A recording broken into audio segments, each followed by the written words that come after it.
मुमकिन है। आप यहाँ के बाशिंदा है ही नहीं, आपके अंदराज नहीं है, आपके पास राशन कार्ड यहाँ का नहीं है, आपका किसी भी जगह आपके आधार पे जो आधार कार्ड है उसका एड्रेस आपको किसी और जगह पे, तो वोट कैसे? महबूबा जी को मैं कहना चाहता हूँ कि टेस्ट लेबॉर्टरी बनाने वाली कौन है? आप ही हो ना। के बाद कुछ डिसीजन बीजेपी सरकार ने लिए हैं जो कि मैं नहीं कहूँगा कि वो पीपल फ्रेंडली है। जम्मू कश्मीर के अंदर इंतखाबात कराने की प्रोसेस बिल्कुल जारी है। 15 सितंबर से लेकर 25 नवंबर तक वोटर फहरिस्त को हतमी शक्ल दी जाएगी। 15 सितंबर को अबूरी तौर पर फहरिस्त को शाया कर दिया जाएगा, जारी कर दिया जाएगा और 25 नवंबर को इलेक्शन कमीशन के बकौल हतमी शक्ल फहरिस्त को अंजाम दी जाएगी। लेकिन इस बीच इलेक्शन कमीशन की जानिब से एक ऐसा भी फैसला आया, एक ऐसी भी बात सामने आ गई जिसने जम्मू कश्मीर की सियासत के अंदर एक बार फिर हलचल मचा दी। जी हाँ, इलेक्शन कमीशन के बकौल की जो जम्मू कश्मीर के अंदर नॉन लोकल्स हैं, यानी जम्मू कश्मीर के गैर मकामी बाशिंदे जो हैं, वो अब जम्मू कश्मीर के इंतखाबात में हिस्सा ले सकते हैं और लगभग 25 लाख ऐसे अफराद होंगे जो नए फहरिस्त में शामिल किए जाएंगे और बाज़ाब्ता वो इस इलेक्शन में यानी आने वाले असेंबली इंतखाबात में हिस्सा लेंगे। सियासी सरगर्मियां किस तरह से हैं वो आप जानते ही हैं, लेकिन जरा सियासतदानों का क्या हाल है वो भी आपको बताते हैं। मेरे साथ साबिक वजीर जम्मू कश्मीर और साबिक MLA Bandipora, vice president Jammu Kashmir Apni Party Usman मजीद साहब मौजूद हैं, इनसे बातचीत करना चाहेंगे। लेकिन उससे पहले आपको बता देंगे कि उमर अब्दुल्ला ने जो इलेक्शन कमीशन के इस फैसले को कहा कि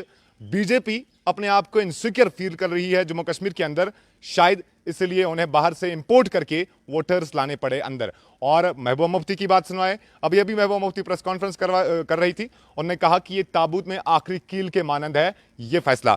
जरा उस्मान मजीद साहब से पूछना चाहेंगे कि आप इलेक्शन कमीशन के इस फैसले को या इस बात को किस तरह से और किस नजरिए से देखते हैं? देखिए, अभी उन्होंने स्टेटमेंट दिया इलेक्शन कमीशन ने, हमारे समझ से बाहर है। ये किस बुनियाद पे उन्होंने ये कहा कि नॉन लोकल्स वोट डालेंगे?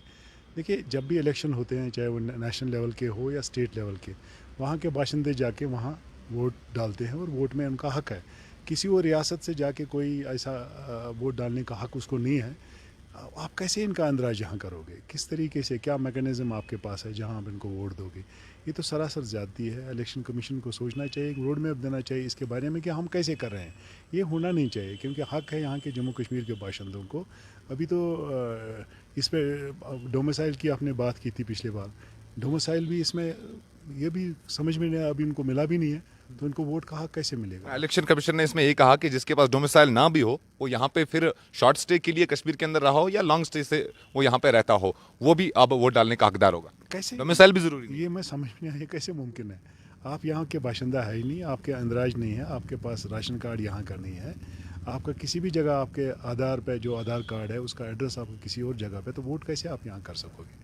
तो ये मुझे समझ में नहीं आ रहा है क्योंकि ये सरासर ज़्यादती होगी अगर ऐसा ये है। तो इससे लोगों में मुझे नहीं लग रहा है कि इससे लोग यहाँ के जो लोकल जम्मू कश्मीर के बाशिंदे हैं इस डिसीजन से खुश हैं, नाराज़ हैं। और इलेक्शन कमीशन को सोचना चाहिए कि लोगों की नाराज़गी अच्छी नहीं है।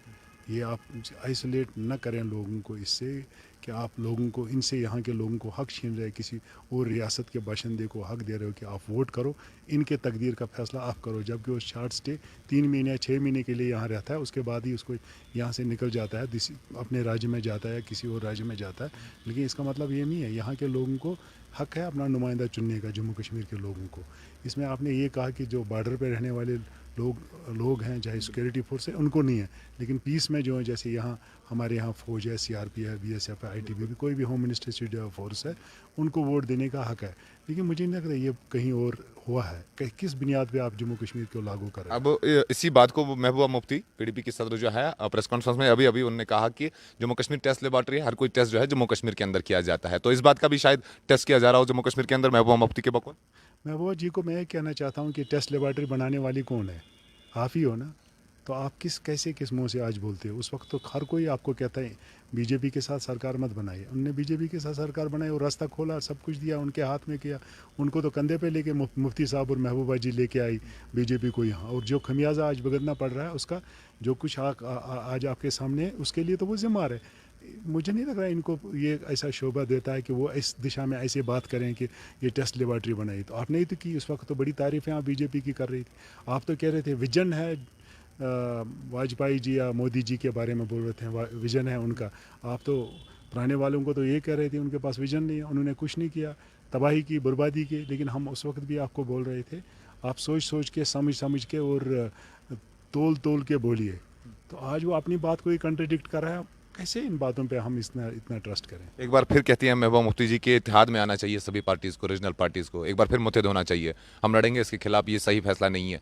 तो क्या आप इत्तेहाद में जाएंगे फिर से एक बार उनके साथ, मुत्तहिद हो जाएंगे उनके साथ? जब तक उसका अपना कंट्रडिक्शन दूर हो जाएगा तब तक वो किसको बोल देंगे? कंट्रडिक्शन में तो वही है, कंट्रडिक्टिव स्टेटमेंट तो वही दे रही है। पहले उसको तो किसी उस स्टेटमेंट में रहना चाहिए जो लगे कि लोगों को लगे सही है। अगर कोई उनका जम्मू कश्मीर के आइंदा आने वाले दिनों के लिए, लोगों की भलाई के लिए कुछ है तो उसमें हो सकता है। लेकिन जब आप कंट्रडिक्ट कर रहे हो, कंट्रडिक्शंस हर चीज़ पे खड़ी कर रहे हो, तो कैसे वो इत्तेहाद और इत्मीनान हो जाएगा? इसमें एक दूसरे पे इत्मीनान रहेगा।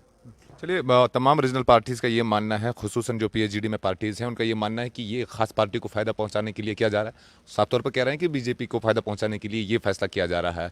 ऐसे ज़मीन में आपसे पूछना चाहेंगे कि तो नुकसान तो होगा ही रीजनल पार्टीज़ को, आपको भी लगता होगा कि नुकसान तो होगा। आपसे मैं सीधा सवाल पूछना चाहूँगा कि क्या अपनी पार्टी को इससे नुकसान होगा या नहीं होगा? देखिए, जम्मू कश्मीर में हमको इलेक्शन कहाँ लड़ना है? हमको तो जम्मू कश्मीर में इलेक्शन लड़ना है। हमको थोड़ी महाराष्ट्र, दिल्ली या नॉर्थ ईस्ट या साउथ में जाकर इलेक्शन लड़ना है। हमें तो लाभ मिलेगा तो यहीं से, लोग तो कश्मीरी हमको वोट डालेंगे या जम्मू के वोट डालेंगे, इसलिए वो तो है। कितना फ़र्क लगता है आपको? जैसे कि उन्होंने कहा कि 25 लाख वोटर्स और ऐड हो जाएंगे, जो पुराना लिस्ट है उससे उसमें और 25 लाख ऐड हो जाएंगे। कितना फ़र्क लगता है आपको कि रीजनल पार्टीज़ को पड़ सकता है?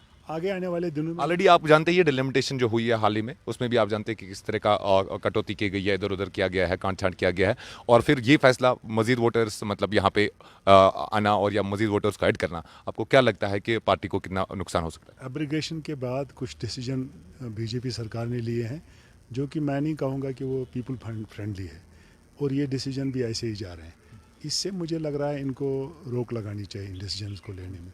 फिर फ़ायदा किसको क्या होता है वो लोग कल फैसला करेंगे, लेकिन अगर लोगों को हक दिया जाएगा वोट डालने के लिए, अभी आप इन लोगों को तो मुझे लग रहा है ऐसा हक नहीं, इनसे ही हक छीनने की कोशिश कर रहे हैं। चलिए, बहुत बहुत शुक्रिया, मुख्तसर वक्त में इस सवाल का जवाब आपने दिया। चलिए, उस्मान मजीद साहब हमारे साथ बातचीत कर रहे थे और इस बात पे अपनी राय रख रहे थे कि जो इलेक्शन कमीशन की जानिब से कल जो फैसला सामने आया है, ये जो बात सामने आई है, जिसमें उन्होंने कहा कि अब रियासत से बाहर जो लोग हैं कश्मीर के अंदर, चाहे वो काम करने के लिहाज से यहाँ पे है या दीगर जॉब्स वगैरह के लिहाज से जम्मू कश्मीर के अंदर है, तो वो भी अब वोट कर पाएंगे। उस्मान मजीद ने साफ तौर पर कहा कि ये पीपल फ्रेंडली फैसला नहीं है, इस पर गौर खोज करना चाहिए, नजरसानी करनी चाहिए इलेक्शन कमीशन को। हत्ता कि उन्होंने ये भी कहा कि 370 के बाद, एब्रोगेशन के बाद जितने भी फैसले मरकज की जानिब से लिए गए हैं वो पीपल फ्रेंडली बिल्कुल नहीं थे और इससे आवाम मुखालिफ हो जाती है, जिसपे कि हम यूँ कहेंगे कि इलेक्शन कमीशन के साथ साथ मरकज को भी अब नजरसानी करनी पड़ेगी। बहुत बहुत शुक्रिया आप सभी का मेरे साथ ज्वाइन करने के लिए। बांडीपुरा से जेके न्यूज़ पॉइंट के लिए इनामुल हक की रिपोर्ट।